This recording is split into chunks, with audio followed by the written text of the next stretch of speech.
Saya tanya pada Anda nih, tadi Anda bekerja tuh, berangkat gelap tuh, sampai pulang gelap lagi. Atau yang WFH misalnya, ya. Saya mau tanya, Anda ini saat bekerja punya nilai akhirat nggak? Hah? Apalagi yang sudah kerja bertahun-tahun, yang puluhan tahun. Apa punya nilai ibadah nggak? Kalau nggak punya nilai ibadah, terus bekal Anda saat meninggal apa? Toh gaji Anda yang Anda kumpulkan, yang dikejar-kejar, yang sekarang ini saya nggak tahu bagaimana mengucapkan kalimatnya. Manusia sudah kehilangan sebagian dari nuraninya. Ya, untuk sesuatu yang akan ditinggalkannya, itu bisa saling menghabisi. Ada yang menyingkirkan, menyungkurkan, ada yang membunuh, merampok, ya, membegal dan sebagainya. Padahal yang dia dapatkan pun ini pernah berpikir nggak? Hei, Anda pembegal, hei pencuri, hei koruptor, pernah berpikir nggak kalau Anda saat mengambil itu mungkin Anda wafat? Lalu apakah harta haram yang Anda ambil itu Anda akan nikmati? Allah Subhanahu wa taala menugaskan Rasulullah sallallahu alaihi wasallam untuk memberikan penjelasan rinci tentang seluruh kandungan firman-Nya pada Al-Qur'an. Ketika disampaikan di lisan beliau, maka penjelasan itu disebut dengan hadis. Ya, diterangkan oleh Nabi sallallahu alaihi wasallam seluruh pedoman kehidupan, bahkan dari mulai bangun tidur sampai dengan tidur kembali. Yang paling dahsyat, bahkan seluruh aspek kehidupan beliau itu menjadi miniatur, ya, miniatur contoh yang paling bagus, contoh yang paling efektif, teladan yang paling ideal, yang nilainya akan selalu kita temukan dalam kehidupan kita. Ya, semua perjalanan kehidupan Nabi sallallahu alaihi wasallam. Contoh, beliau dari menjadi seorang anak itu sudah bisa menjadi teladan. Ya, bagaimana sikap seorang anak kepada kedua orang tuanya. Bagaimana anak-anak bermain dengan sesamanya, menjadi remaja, jadi teladan. Ya, pun demikian saat beliau kemudian menikah.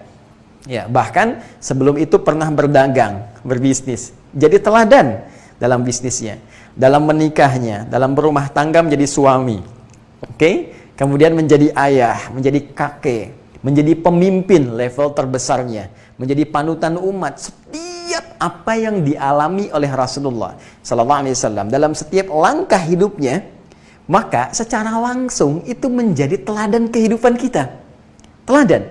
Karena itulah hadis didefinisikan bukan hanya perkataan, tapi juga qaulun wa fi'lun wa taqrirun, ya. Perkataan, perbuatan, ketetapan, setiap tindakan, sifat dan sikap yang melekat pada kehidupan Nabi. Dan lebih dahsyatnya lagi, semua orang yang berinteraksi dengan Rasulullah SAW, apapun profesi mereka, entah itu seorang pebisnis, pengusaha, ataukah birokrat, atau diplomat, atau pengajar, atau bahkan siapapun dengan level kompleksitas kehidupan yang lebih rumit, itu semuanya mendapatkan perubahan perilaku, jadi lebih baik, jadi lebih bermartabat, jadi lebih makmur, dan dahsyatnya jadi contoh bagi generasi setelahnya. Nah, keteladanan yang baik yang bisa menjadikan setiap orang atau pihak yang berinteraksi dengan beliau ini menjadi teladan lagi di kemudian hari, maka sifatnya disebut uswah namanya. Ya, uswah. Uswatun. Ini, uswah. Keteladanan yang sifatnya bisa meluas. Ya, Nabi SAW mengajar sahabat Abu Bakar, Umar bin Al-Khattab, Uthman bin Affan, Ali bin Abi Thalib radhiyallahu ta'ala anhum jami'an, dan sahabat-sahabat lain. Ya. Dan dahsyatnya sepeninggal Nabi, semua sahabat ini jadi teladan. Kemudian diikuti lagi oleh generasi setelahnya. Ya, muncul setelah sahabat tabi'in. Setelah tabi'in muncul lagi tabi'un. Jadi teladan lagi.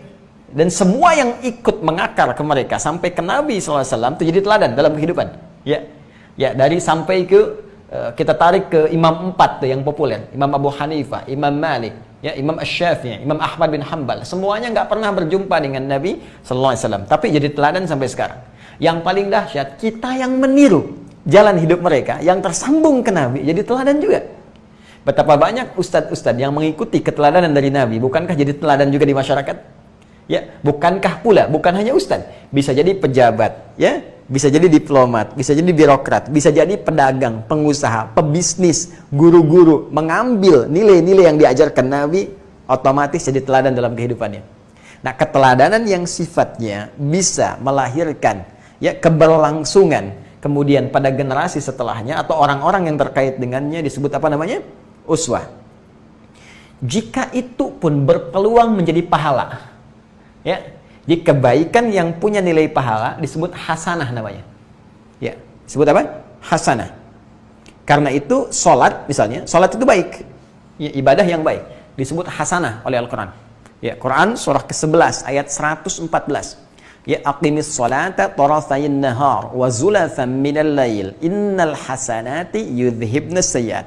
Tunaikan salat itu di dua penghujung siang, ya, dari mulai zuhur sampai dengan ke asar, sampai dengan kemudian datang kegelapan ke subuh. Kalau diurut kemudian zuhur, asar, maghrib, isya, kemudian subuh. Ya, itu standar teman-teman sekalian. Nanti subuh kenapa diurutkan akhir bukan berarti nggak bisa diawalkan menjadi pembuka hari, bukan. Tujuannya untuk menunjukkan ada spesifik waktu subuh, keistimewaannya nggak ditemukan di waktu-waktu lain, walaupun semua waktu itu penting, tapi subuh punya spesial keutamaan. Ya, karena itu nanti di Quran surah ke-17 Al-Isra ayat ke-78 diberikan isyarat keutamaan ini. Ya, aqimis salata liduluki syamsi ila ghasaqil laili wa qur'anal fajr. Ya, tunaikan salat dari mulai tergelincir matahari, zuhur maksudnya, sampai datang ke malam. Jadi masuk di sini, zuhur, asar, maghrib, isya. Wa qur'anal fajr. Demikian juga dengan subuh. Jadi bukan cuman salatnya, plus bacaannya, plus wa-nya plus wa qur'anal fajr. Inna qur'anal fajri kana masyhuda. Karena semua bacaan yang disampaikan di waktu subuh itu langsung disaksikan oleh Allah dan seluruh malaikatnya, siang dan malam. Malaikat siang dan malam, inna malaikatil laili wa malaikatin nahar tajtami'u fi salatil fajri. Ya, kata Nabi sallallahu alaihi wasallam atau bima qala Rasulullah sallallahu alaihi wasallam. Semua malaikat siang dan malam berkumpul di waktu fajar. Karena itu menjadi penting. Ya, bukan sekedar sholatnya, tapi juga semua bacaannya. Karena itu ada orang-orang yang memburu waktu subuh, sebelum subuh sudah memohon kepada Allah khususnya dengan istighfar. Waktu singkat menjelang subuh disebut dengan sahar namanya. Jamaknya ashar. Ada kebiasaan orang-orang ahli surga, kata Allah, yang nanti akan hidup di taman surga. Saat di surga nanti dengan izin Allah, di antara kebiasaannya rajin istighfar di waktu sahar. Itu ditemukan di Quran surah ke-51 ayat 18. Wabil asharihum yastaghfirun. Di waktu-waktu sahar itu ada orang yang membiasakan istighfar kepada Allah Subhanahu wa taala. Poinnya kembali ke Quran surah 11 ayat 114 bahwa salat itu disebut dengan hasanah. Innal hasanati, semua salat itu adalah hasanat. Ya. Hasanat itu jama' muannas salim dari kata hasanah. Ya. Hasanat itu jamak dari hasanah. Ini tunggalnya, singularnya hasanah, jamaknya hasanat. Jelas? Nah, hasanah ini perbuatan yang saat dikerjakan kita kerjakan di dunia. Karena di alam kubur sudah nggak ada amalan lagi. Ya, terlampau soleh kalau Anda masih pengen ibadah di alam kubur misalnya. Ya, itu sudah selesai. Ya, tinggal kita menerima ya anugerah dari Allah atas apa yang telah kita kerjakan selama di dunia. Nah, ini teman-teman sekalian, fokus baik-baik sini. Ini jamaknya, ini tunggalnya. Nanti dari mana taunya kalau hasanah itu punya peluang pahala, punya nilai akhirat? Nanti ditafsir di Quran surah ke-6 Al-An'am ayat 160. Ya, man jaa'a bil hasanati falahu asyru amthaliha. Siapa yang mengerjakan satu perbuatan hasanah yang punya nilai akhirat, maka dituliskan poin akhiratnya 10 kali. Anda baru sholat isya tadi, sendirian, dituliskan 10 poin.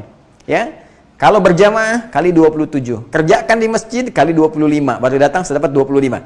Di hadis Muslim, jarak satu keduanya 500 tahun, dua ketiga 500 tahun, tiga keempat 500 tahun. Banyak tuh. Nanti dilihat, sebelum meninggal akan ditampakkan oleh Allah Subhanahu wa taala dengan izinnya.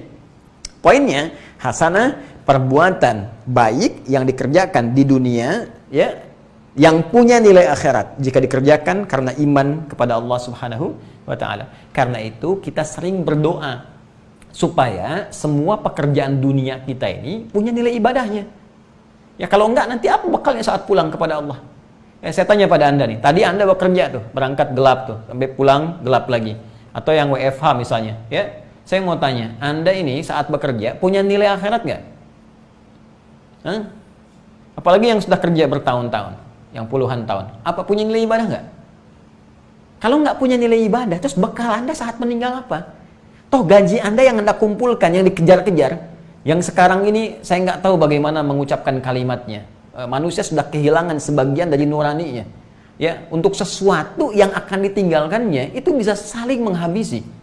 Ada yang menyingkirkan, menyungkurkan, ada yang membunuh, merampok, ya, membegal dan sebagainya. Padahal yang dia dapatkan pun ini, pernah berpikir nggak? Hei, Anda pembegal, hei pencuri, hei koruptor, pernah berpikir nggak kalau Anda saat mengambil itu mungkin Anda wafat?